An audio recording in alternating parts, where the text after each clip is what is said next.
Everyone, my name is Chris Green, and this is the Viltrox 15mm 1.7 E-mount lens. If you're looking for a lens that is going to be an upgrade from your kit lens that maybe came with your Sony ZV-E10 Mark II, well, this video hopefully will give you the insights you need. I'm going to go through an entire unboxing to let you know what you're going to get with this lens and what you can expect from it as far as picture quality. Now, I have not been sponsored to make this video. I used my own money to purchase this lens, so I want to let you know as a user of this lens what you can expect. First and foremost, I used to use the Sigma 16mm, but I found that it was quite substantially weighted when it was on my Sony ZV-E10 Mark I. So this is my Sony ZV-E10.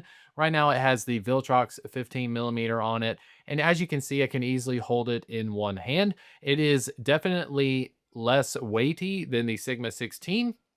It is a little bit heavier than the kit lens, but you can definitely just see from the images here, it's not that much added to the length of your lens whatsoever.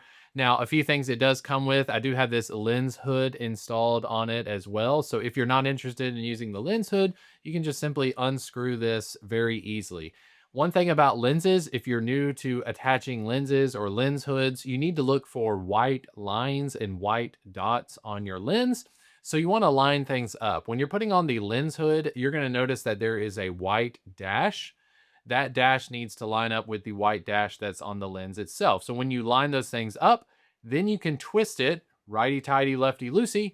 You tighten it up, and then what will happen is the white circle will line up with the white dash, and there you have your lens hood installed. Now, the lens hood, really, the only use for it is mainly for lens flare. So it's trying to keep a lot of sun or glare from your studio lights.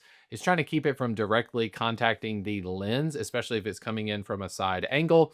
Other than that, it really doesn't affect much of the picture quality. And also an added benefit of having the lens hood is that it's going to protect your glass. So if I were to set this camera for some reason face down on a table, well, now the lens hood is making contact with the table, not the glass itself. So if you're like me and you want to make sure that your lens glass is nice and pristine, go ahead and install the lens hood. When it first comes in on this Viltrox lens, you'll notice that the lens hood is actually installed upside down. So you'll want to unscrew it and then flip it around if you want to use it.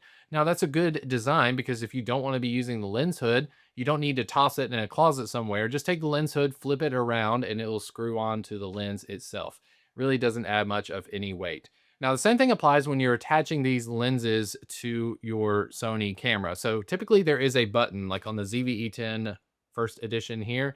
I've got this black button that if I press and hold it and then I twist my lens to the left, it will unlock the lens and I can take it out. So as you're removing the kit lens from your Sony camera, just be very careful. You've got an open sensor right there. You really don't want your fingers, your oils on your fingers to go anywhere near these glass parts. So here is the lens itself. Now, when you unbox it for the first time, you're going to notice it comes with several goodies. So first of all, this is a little Viltrox lens cover here. So if I were not using this lens, if it's installed on your camera, you should be fine. But anytime it's not installed on your camera, you definitely want to screw this cap on. It's going to keep everything nice and clean. Like I've said, if you want to take this lens hood off, simply just twist and remove. And if you need to, you can simply just flip it upside down and then find the little arrows where it's supposed to go. Make sure it snaps on and you are good to go. So there is the lens hood as it comes shipped to you. And now I've got room where I can put my lens cap on. Now I can put the lens cap on. You simply want to place it over the lens itself. And then on the outside, just give this a little bit of a squeeze and you'll feel it click into place. So this is completely covered and it should be fine if I'm tossing it into a drawer or setting it on the shelf. It shouldn't be getting any dust in contact with the lens. Up to this point, you've been viewing the Sony kit lens, which is actually a 16mm to 50mm. I do have it zoomed out all the way and the aperture is set to 3.5.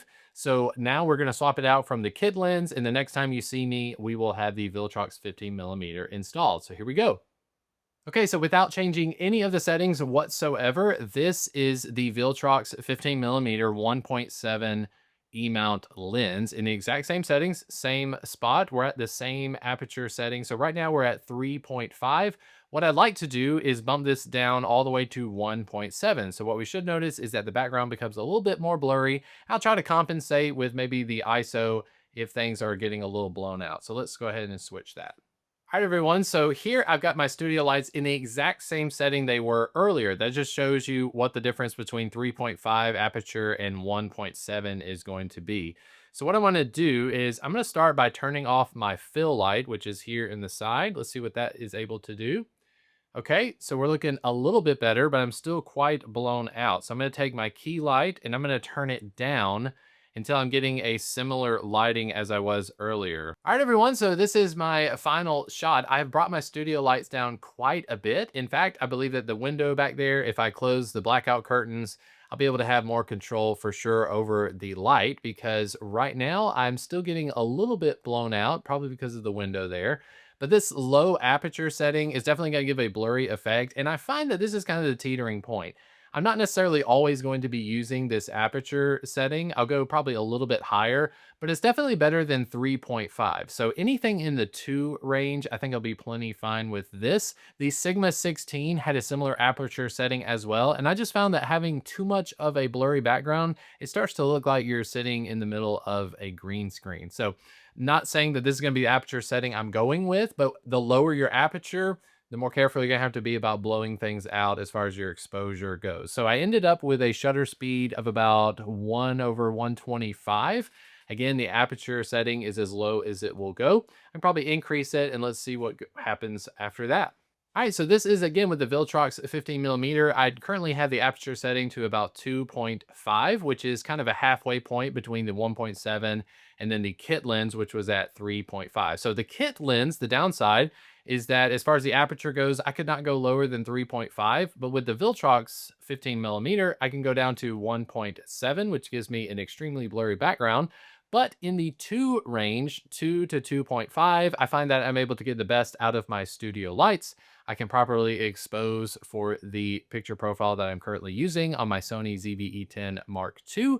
But all in all, I'm very impressed with this lens. I think that you're getting a ton of versatility. It is a prime lens, so I'm not going to be zooming in and out. But if you're into talking head videos or content creation, like making shorts and things like that, I think this is definitely a great choice to check out. So if you're interested in picking up the Viltrox 15 millimeter E-mount lens for yourself, I do have a link in the description of this video. I want to thank you for stopping by my channel, The Checkout. This channel is dedicated to helping you make an informed purchase before you buy. So thanks so much for watching. Click the link in the description. I'll see you next time.